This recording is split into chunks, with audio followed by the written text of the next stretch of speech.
लगभग 3 साल से लगातार चली आ रही गजा की जंग शायद अब रुक जाएगी, क्योंकि अमेरिका के राष्ट्रपति डोनाल्ड ट्रंप ने गजा युद्ध विराम के लिए 20 बिंदुओं का एक पीस प्लान शेयर किया है। 29 सितंबर की शाम को व्हाइट हाउस ने प्लान रिलीज किया। इसी दिन इसराइल के प्रधानमंत्री बेंजामिन नेतन्याहू भी यूएस पहुंचे और उन्होंने घंटों डोनाल्ड ट्रंप से मुलाकात भी की थी। इनकी मुहर के बाद ही ये प्लान फाइनल किया गया है। जब ये शो रिकॉर्ड किया जा रहा है तब तक इस प्लान की एक कॉपी हमास तक भी पहुंचाई जा चुकी है। इसे पढ़ा जा रहा है। हमास पर इस प्लान को एक्सेप्ट करने का बहुत प्रेशर है। यूएस ने कहा है कि उससे ये प्लान मानना ही होगा। अगर वो ये प्लान नहीं मानता है तो नेतन्याहू को पूरी छूट दी जाएगी कि वो हमास के साथ जो चाहे करे, और इसमें यूएस पूरा साथ देगा। यानी एक तरफ हमास के लिए कुआं तो एक तरफ खाई वाली स्थिति है। इस प्लान में साफ लिखा गया है कि पोस्ट वॉर गजा में हमास की कोई भूमिका नहीं होगी। उसके लीडर्स को हथियार डालना होगा, माफ़ी मिल जाएगी अगर वो ऐसा करेंगे तो। फिर वो गजा में रह सकते हैं या गजा छोड़कर किसी और देश जाना चाहें तो वहाँ भी जा सकते हैं। चॉइस उनके हाथ में है। इसी वजह से इसे ट्रंप का पीस प्लान कम और हमास के लिए सरेंडर के पेपर ज़्यादा कहा जा रहा है। अरब मुल्कों की तरफ से इस प्लान को पहले ही मंजूरी मिल चुकी है। इस प्लान के बारे में पाकिस्तान से भी मशवरा मांगा गया था। पाकिस्तान के प्रधानमंत्री शहबाज शरीफ ने भी इस प्लान की सराहना कर दी है। भारत के प्रधानमंत्री नरेंद्र मोदी ने भी इस प्लान का समर्थन किया है। कहा है कि लॉन्ग टर्म पीस, सिक्योरिटी और डेवलपमेंट के लिए अच्छा प्लान है। बाकायदा प्रधानमंत्री ने एक्स पर एक पोस्ट भी लिखा है। प्लान कितना सक्सेसफुल होगा ये वक्त ही बता सकता है, पर फौरी तौर पर इस प्लान में दो ऐसी बातें नजर आती हैं जो ट्रंप की पुरानी युद्ध विराम की कोशिशों से अलग हैं। कौन सी दो बातें हैं? पुरानी कोशिशों की हम बात इसलिए कर रहे हैं क्योंकि सक्सेसफुल नहीं हो पाई। पहली बात क्या अलग बनाती है कि फ़िलिस्तीनियों को गज़ा छोड़ने के लिए मजबूर नहीं किया जाएगा, बल्कि उन्हें वहां रहने के लिए और बेहतर गज़ा बनाने के लिए प्रोत्साहित किया जाएगा। ये ट्रंप के पिछले प्लान से एकदम अलग है, जहां उन्होंने कह दिया था कि वो गज़ा पर कब्जा करेंगे, बिजनेस बनाएंगे और गज़ा वासियों को दूसरे देशों में ट्रांसफ़र किया जाएगा। आपको याद भी होगा कि ट्रंप ने अपनी सोशल मीडिया साइट्स पर एआई जनरेटेड वीडियो भी पोस्ट किए थे, जिसमें वो नेतन्याहू के साथ गज़ा के समंदर किनारे मज़े करते दिख रहे थे। दूसरा बिंदु जो ट्रंप की पिछली कोशिशों से इस प्लान को अलग बनाता है वो ये है कि इस प्लान से लगता है कि फ़िलिस्तीनियों के सेल्फ डिटर्मिनेशन, आत्मनिर्णय और एक राज्य के तौर पर फ़िलिस्तीन की स्थापना की संभावना अभी भी जिंदा है, क्योंकि इसमें नेतन्याहू के गज़े पर कब्जे का प्लान शामिल नहीं किया गया। पहले खबरें चल रही थी कि नेतन्याहू गज़ा पर कब्जा कर लेंगे। कम से कम प्लान को देखकर थोड़ी उम्मीद तो जताई ही जा रही है, लेकिन कुछ बिंदुओं पर ही। ज़्यादातर बिंदु ऐसे हैं जो अधूरे हैं, और पिछला रिकॉर्ड देखें तो इसराइल ने एग्रीमेंट्स को माना भी नहीं है, अपनी मर्जी से संघर्ष विराम का उल्लंघन किया है और दोबारा नरसंहार शुरू कर दिया। यूएन की जांच में बाकायदा बात सामने आई कि नेतन्याहू और उनकी सेना गजा में नरसंहार कर रहे हैं। अगर आप बहुत बारीकी से इस पूरे विवाद को फॉलो कर रहे हैं तो एक रोचक बात आपने नोट की होगी, वो ये कि कुछ दिन पहले ट्रंप का ये प्लान 21 पॉइंट्स का हुआ करता था, 21 बिंदुओं का। अब इसमें से एक बिंदु घट गया है, 20 बिंदुओं का प्लान हो गया है। 21वां बिंदु कहाँ गया? ये बिंदु था नेतन्याहू की माफी वाला बिंदु। आपको याद होगा 9 सितंबर 2025 को इसराइल ने कतर की राजधानी दोहा पर एक नाकाम हमला किया था। टारगेट थे हमास के लीडर, लेकिन वो हमले में बच गए। तब से कतर ट्रंप से या कह लीजिए यूएस से मुंह फुलाए बैठा था, कह रहा था कि हमें माफी चाहिए। माफ़ी मतलब इसराइल को मांगनी पड़ेगी। 29 सितंबर को जब नेतन्याहू यूएस पहुंचे तो ट्रंप ने उन्हें कतर के अमीर तमीम बिन हमद अल थानी से फ़ोन पर बात करने को कहा, माफ़ी मांगने को कहा। अमेरिकी मीडिया में लिखा जा रहा है कि नेतन्याहू ने न सिर्फ कतर की संप्रभुता का उल्लंघन करने के लिए माफ़ी मांगी, बल्कि उस हमले में एक कतरी व्यक्ति की जान जो गई उसके लिए भी खेद जताया, माफ़ी मांग ली। साथ में वादा किया कि आइंदा कतर पर इस तरह का हमला नहीं होगा। यही माफ़ी वाला 21वां बिंदु था जो अब अलग हो गया, शॉर्ट हो गया। यानी जो ढकोसला अरब देशों ने मिलकर कुछ दिन किया, अब उसका कोई मतलब नहीं है। अब वो नेतन्याहू के पसंद के प्लान को सपोर्ट करने लगे हैं। पहले बात चल रही थी कि बदला लेंगे, सबक सिखाएंगे टाइप की। एक और ज़रूरी बात, इस प्लान में ब्रिटेन के पूर्व प्रधानमंत्री टोनी ब्लेयर को भी अहम काम दिया गया है। प्लान कहता है कि जब गजा चलाने के लिए एक नई बॉडी बनाई जाएगी, एक सरकार की तरह का स्ट्रक्चर आएगा, तो ब्लेयर उसकी देख रेख करेंगे। टोनी ब्लेयर को आप जानते ही हैं, ब्रिटेन के प्रधानमंत्री रहे थे, इराक पर जंग छेड़ने के लिए कुख्यात हैं। उन्होंने ही बुश के साथ मिलकर वेपन्स ऑफ मास डिस्ट्रक्शन का झूठ रचा था, जो कभी नहीं बरामद हुए इराक से। ब्रिटेन की संसद और जनता से झूठ बोलने का इल्ज़ाम इन पर अभी भी चस्पा है। इराक वॉर में लाखों लोगों की जान गई, इसलिए ब्लेयर को एक वॉर क्रिमिनल के तौर पर भी देखा जाता है, स्पेशली इराक में। जब से वो राजनीति से रिटायर हुए हैं, उन्होंने कंसल्टेंसी फर्म खोली है। और अभी भी काम वही कर रहे हैं। मिडल ईस्ट में अरब देशों को गुड गवर्नेंस सिखाते हैं। यूएई और मिस्र की सरकारें इनसे सलाह भी लेती हैं। ये बातें पब्लिक डोमेन में हैं। टाइम्स ऑफ इजराइल की रिपोर्ट कहती है कि ब्लेयर कई महीनों से ट्रंप के दामाद जैरेड कुश्नर के साथ गजा के मसले पर काम कर रहे हैं कि जंग के बाद गजा का प्रशासन कैसा होगा। भले ही ब्लेयर ने कंसल्टेंसी कंपनी खोली हो, अरब देशों के बड़े बड़े लीडर्स के साथ वो डील करते हों, पर अब भी इराक वॉर का भूत उनका पीछा नहीं छोड़ता है। इसलिए ब्लेयर के इस प्लान में शामिल होने पर चिंता भी जताई जा रही है।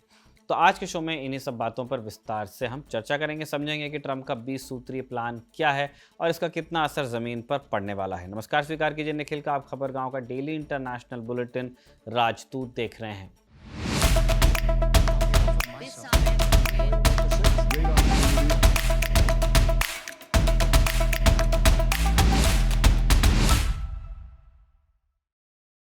ट्रंप, स्टीव विटकॉफ, अपने दामाद जैरेड कुश्नर और अरब के कई लीडर्स के साथ मिलकर ये प्लान कई दिनों से बना रहे थे, पीस प्लान।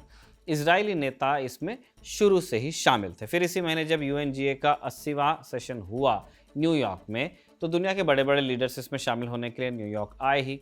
यूएस मीडिया में लिखा जा रहा है कि ट्रंप ने अरब मुल्कों और दूसरे मुस्लिम देशों के साथ इस प्लान पर चर्चा उसी वक्त शुरू कर दी थी। यानी यूएनजीए में खड़े होकर एक तरफ ट्रंप यूरोप के देशों की निंदा कर रहे थे क्योंकि उन्होंने मिलकर फिलिस्तीन को मान्यता दी थी, और दूसरी तरफ गजा में जंग रोकने के प्लान पर भी काम वो कर रहे थे। अब आपको इन 20 पॉइंट्स के बारे में हम बता देते हैं। पहला पॉइंट, गजा एक आतंक मुक्त क्षेत्र होगा जिससे वो किसी को खतरा न बन सके आने वाले भविष्य में। यानी अमेरिका और इजराइल की नज़र में वहाँ जितने भी आतंकवादी संगठन हैं, हमास कह लीजिए, फिलिस्तीन इस्लामिक जिहाद है, इनके ठिकानों को ख़त्म किया जाएगा, हथियारों को डिस्पोज किया जाएगा।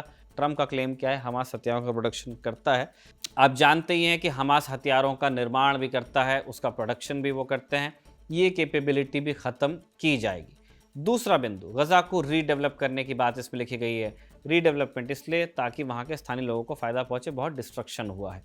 तीसरा बिंदु यह है कि अगर हमास और इजराइल दोनों प्लान के लिए राजी हो गए तो जंग तुरंत रोकी जाएगी। इजराइल धीरे धीरे गजा से पीछे हटना शुरू हो जाएगा। अब कितना पीछे हटेगा? इजरायली अखबारों में इसके लिए कुछ लाइंस ड्रॉ कर दी गई जिसमें कहा गया कि सेना गजा खाली करके तुरंत तो नहीं जाने वाली। सेना कई छोटे छोटे अड्डे वहां बना चुकी है।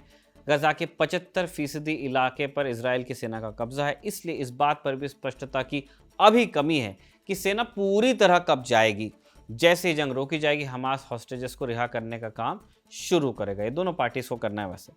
चौथा बिंदु कहता है कि जैसे ही हमास और इजराइल इस प्लान पर मुहर लगाते हैं, उसके 72 घंटे के भीतर फिलिस्तीनी और इजरायली बंधकों की अदला बदली करनी होगी, यानी 3 दिन के भीतर। पांचवा बिंदु भी बंधकों की रिहाई से ही जुड़ा हुआ है। जैसे ही हमास इजरायली कैदियों को रिहा करेगा, उसके बाद इजराइल 250 फिलिस्तीनी कैदियों को भी रिहा करेगा। ये वो लोग हैं जिन्हें इजराइल ने आजीवन कारावास की सजा दी है।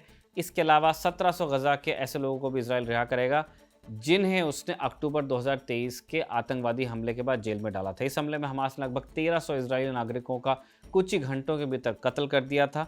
कई को बंधक बनाकर अपने साथ गजा ले गए थे। इस घटना के बाद इजराइल ने बड़े पैमाने पर गिरफ्तारियां की थी। इन्हीं में से कुछ को अब छोड़ने की बात की जा रही है। इसके बाद मरे हुए बंधकों की बारी आएगी। एक मृत इजरायली बंधक के बदले में 15 फिलिस्तीनी मृत बंधकों की लाशें दी जाएंगी। छठवां बिंदु हमास के भविष्य से जुड़ा है। वो ये है कि बंधकों की अदला बदली के बाद हमास को अपने हथियार डालने होंगे और ये वादा करना होगा कि वो भविष्य में कभी जंग नहीं करेगा। इसी के बदले एमनेस्टी दी जाएगी, माफ़ी दी जाएगी, जिसका जिक्र हमने शुरू में किया। सबसे बड़ा सवाल यही है कि क्या हमास इसके लिए राजी होगा, क्योंकि इस 3 साल की जंग में जितने भी सो कॉल्ड पीस प्लान्स आए हैं उनमें हमेशा हमास ने सरेंडर से इनकार किया है। फिलिस्तीनी अथॉरिटी तक को गजा की कमान सौंपने पर ऐतराज़ जता चुका है। इसलिए ये बात देखने वाली होगी कि क्या हमास इसके लिए राजी होगा या नहीं होगा। आगे बढ़ते हैं 8वें बिंदु पर, जो कहता है कि प्रस्ताव स्वीकार होते ही ज़रूरत का सामान, मानवीय सहायता गजा भेजी जाने लगेगी, जैसे खाना, पानी, बिजली, इलाज के लिए ज़रूरी सामान। अब ये इजराइल और अमेरिका के उन दावों की पोल भी खोलता है बिंदु जो क्लेम करते हैं कि गजा में मानवीय सहायता पर्याप्त मात्रा में पहुंचाई जा रही है। आप जानते हैं कि इजराइल ने यूएन को गजा में राहत का काम नहीं करने दिया है। उसका कहना है कि यूएन के लोग हमास के साथ मिले हुए हैं। जब यूएन का काम सस्पेंड हुआ तो अमेरिका ने गजा ह्यूमैनिटेरियन फाउंडेशन यानी जीएचएफ बनाया, जो इजरायली सेना की मदद से यहाँ खाना पानी बांट रहा है। जीएचएफ से खाना लेते हुए ही 1000 से ज़्यादा फिलिस्तीनी 1 महीने में मारे जा चुके हैं। नए नंबर्स अभी हमारे पास में है नहीं, जो 1000 का भी हमने नंबर दिया 1 महीने पुराना है। अमेरिका और इजराइल का कहना है कि जीएचएफ पर्याप्त मात्रा में मदद कर रहा है। इस दावे को कई अंतर्राष्ट्रीय संस्थाओं ने झूठा बताया था। अब पीस प्लान में अलग से मानवीय सहायता का जिक्र यानी पर्याप्त मात्रा में सामान नहीं ही पहुंच रहा था, ये बात ट्रंप और नेतन्याहू बहुत अच्छे से जानते भी हैं। पीस प्लान में 9th पॉइंट है मानवीय सहायता से ही जुड़ा हुआ, जो कहता है कि गजा तक मानवीय सहायता पहुंचाने का जिम्मा यूएन और रेड क्रिसेंट को दिया जाएगा। न ही इसमें कोई फिलिस्तीनी शामिल होगा और न ही इसमें कोई इजरायली संस्था रखी जाएगी। 10वां बिंदु गजा के भविष्य से जुड़ा है, जो कहता है कि पोस्ट वॉर गजा को चलाने का काम फिलिस्तीनियों को दिया जाएगा, लेकिन ये हमास नहीं होगा, न ही फिलिस्तीनी अथॉरिटी यानी पीए का नाम लिया गया है। यहाँ पे पीए इस समय वेस्ट बैंक के कुछ इलाकों का नियंत्रण देख रही है। प्लान के मुताबिक इसमें फिलिस्तीन से टेक्नोक्रेट लोगों को लिया जाएगा जो गजा के लिए बॉडी बनेगी, और उनके साथ इंटरनेशनल एक्सपर्ट होंगे। वहीं टोनी ब्लेयर आ रहे हैं। इन सब की निगरानी कौन करेगा? बोर्ड ऑफ पीस का अध्यक्ष डोनाल्ड ट्रंप बिजी हैं ऑब्वियसली, उन्हें और भी काम करने हैं, तो ऐसे में वो आगे क्लेम कर सकते हैं कि उनकी जगह टोनी ब्लेयर ही इसका काम देखें। अगले पॉइंट में गजा में आर्थिक विकास योजना पर बात हुई है। लंबी बातें हुई कि गजा में इन्वेस्टमेंट लाया जाएगा, बिल्डिंग बनाने के लिए पैसा जुटाया जाएगा, मिडल ईस्ट में एक मिरेकल सिटी बनाया जाएगा ताकि गजा का भविष्य सुरक्षित हो, यहाँ के लोगों को नौकरियां दी जाएंगी। 11वां बिंदु भी इसी से जुड़ा है, जो कहता है कि गजा में स्पेशल इकोनॉमिक जोन बनाया जाएगा। ये ट्रंप के पुराने प्लान की तरह लगता है, बस फर्क इतना है कि इसमें गजा में रहने वाले लोगों को बाहर अभी नहीं किया गया है। 12वां पॉइंट भी यह है कि किसी को गजा छोड़ने के लिए मजबूर नहीं किया जाएगा। जो कुछ समय के लिए गजा से बाहर जाना चाहेंगे वो जा सकते हैं। भविष्य में इन्हें लौटने का अधिकार दिया जाएगा, राइट टू रिटर्न, जो फिलिस्तीनियों को अमूमन नहीं मिलता है। ट्रंप ने कागज पर यह गारंटी दी है। ये भी कहा है कि फिलिस्तीनियों को यहाँ रहने के लिए एनकरेज किया जाएगा। 13वां बिंदु कहता है कि हमास या उससे जुड़े दूसरे गुटों की गजा के शासन में कोई भूमिका नहीं होगी। 14वां पॉइंट यह है कि सभी सैन्य अड्डे जैसे सुरंग, हथियार के प्रोडक्शन फैसिलिटी नष्ट किए जाएंगे और इन्हें फिर से नहीं बनाया जाएगा। 15वां बिंदु है कि रीजनल पार्टनर्स ये गारंटी देंगे कि हमास और दूसरे गुट शर्तों का पालन करें। क्षेत्रीय साझेदार के मायने हुए अरब और मुस्लिम देश जिन्होंने ये पीस प्लान बनाने में यूएस का साथ दिया, इसके लिए एक इंटरनेशनल स्टेबलाइजेशन फोर्स ISF भी बनाई जाएगी। कौन शामिल होगा इस फोर्स में, अभी किसी देश का नाम नहीं लिया गया है। बस ये बात कही गई कि भविष्य में गजा को संभालने के लिए जो पुलिस बनाई जाएगी उससे जो ट्रेनिंग मिलेगी वो जॉर्डन और इजिप्ट में मिलेगी, या ये 2 देश उसको इंश्योर करेंगे। ISF को ये काम भी सौंपा गया है कि गजा में जो भी सामान बाहर से आएगा उसकी निगरानी इसको करनी है, यानी जो लोहा, सीमेंट या बिजली का दूसरा सामान आएगा, इन्हें इंश्योर करना है कि इन चीज़ों का इस्तेमाल गजा में सही जगह हो। इससे पहले ये हुआ है कि इंफ्रास्ट्रक्चर के लिए जो सीमेंट या सरिया आता था उससे हमास टनल्स और हथियार भी बनाता था, इसलिए इजराइल ने लोहे की छड़ों की जो सप्लाई होती थी गजा को उस पर भी पाबंदी लगाई थी। 16वां बिंदु कहता है कि इजराइल गजा पर कब्जा नहीं करेगा और न ही उससे एनेक्स करेगा, कोई मंसूबा नहीं करेगा। इसी पॉइंट में आगे कहा गया है कि जैसे ही इंटरनेशनल स्टेबलाइजेशन फोर्स यानी ISF स्थिरता ला देगी, इजरायली सेना धीरे धीरे पीछे हट जाएगी। यानी हमने जिस आशंका को ऊपर जिक्र किया था वो इस पॉइंट थोड़ी और बढ़ती, क्योंकि ISF अभी बनी नहीं है। इसका काम कब शुरू होगा, ये स्थिरता कब लेके आएगी, जब वो स्थिरता लाएगी उसके बाद इजराइल की फौज वापस जाएगी, कब होगा अभी क्लियर नहीं है। 17वां बिंदु कहता है कि यदि हमास प्रस्ताव को स्वीकार न करे या देरी करे तब भी इस इलाके में ऊपर के सारे नियम लागू हो जाएंगे जो 16 हमने गिनाए, फिर ये सारा काम देखेगी IDF। 18वां बिंदु क्या है? 18वां बिंदु कहता है कि एक इंटरफेथ डायलॉग का प्रोसेस शुरू होगा ताकि बातचीत आगे बढ़े। फिलिस्तीनी और इजरायली दोनों लोगों के लिए किया जाएगा, दोनों पक्षों के लिए, ताकि दोनों धर्मों के लोग एक दूसरे के साथ रहना सीखें। अच्छी पहल है, लेकिन इसमें कुछ नया नहीं। पहले ही कई संस्थाएं ऐसा काम कर रही हैं जिनका इजराइल के फार राइट मिनिस्टर विरोध कर चुके हैं। इनका विरोध बाय द वे गाज़ा में जो हार्ड लाइनर्स हैं वो भी करते रहे हैं कि इन यहूदियों से बात करने का पॉइंट क्या है। इधर से गाली दी जाती है अरब लोगों को, इधर से गाली दी जाती है यहूदी लोगों को। 19वां बिंदु कहता है कि गजा का पुनर्निर्माण जब हो जाएगा और फिलिस्तीनी अथॉरिटी यानी पीए में सुधार किए जाएंगे, तब एक विश्वसनीय राजनीतिक मार्ग बनेगा जिससे फिलिस्तीनियों के राज्य को मान्यता मिल सकती है। 20वां पॉइंट यह है कि अमेरिका फिलिस्तीनियों और इजराइल के बीच बातचीत कराएगा ताकि शांतिपूर्ण तरीके से कोएग्जिस्टेंस पैदा हो, यानी साथ साथ दोनों पार्टीज रहें। तो ये वो 20 बिंदु थे जिन्हें ट्रंप ने दुनिया के सामने रखा है। बकौल यूएस इसमें अरब और मुस्लिम देशों की भी सहमति है, पर इन 20 बिंदुओं में से कई जगह अस्पष्टता नज़र आती है। हमने सरेंडर वाली बात बता ही दी, जिसको लेकर के हमास ज़रूर रिएक्ट करेगा। हमास इसे कैसे देखेगा हमें देखना है। फिर पीए में रिफॉर्म करने की बात जो कह रहे हैं, ये रिफॉर्म कैसे होंगे ये भी नहीं पता है। फिलिस्तीन अथॉरिटी को पहले ही इजराइल का करीबी माना जाता है, खुलकर हमास की निंदा भी कर चुकी है ये अथॉरिटी, फिर भी गजा चलाने में उसकी कोई भूमिका नहीं रखी गई है। लेकिन पीए ने दिल पर हाथ रखकर इस पीस प्लान का समर्थन कर दिया है। तो सारे सवालों के जवाब शायद ट्रंप और उनके अधिकारियों के पास भी अभी नहीं है। इसलिए जब ट्रंप ने इस प्लान को रिलीज किया, व्हाइट हाउस ने एक प्रोग्राम रखा, तो इसे प्रेस कॉन्फ्रेंस बताया गया, लेकिन एक भी सवाल लिया नहीं गया। ट्रंप सीख रहे हैं। हमास फिलहाल इसे रीड कर रहा है। हमने पहले भी बताया उनके पास प्लान की एक प्रति पहुंची है। कोई जवाब अभी तक नहीं आया जब तक रिकॉर्डिंग हो रही है। जैसे आएगा आपको राजदूत पर इसकी खबर मिल जाएगी। आपकी इस मसले पर क्या राय है वो भी आप बताइएगा।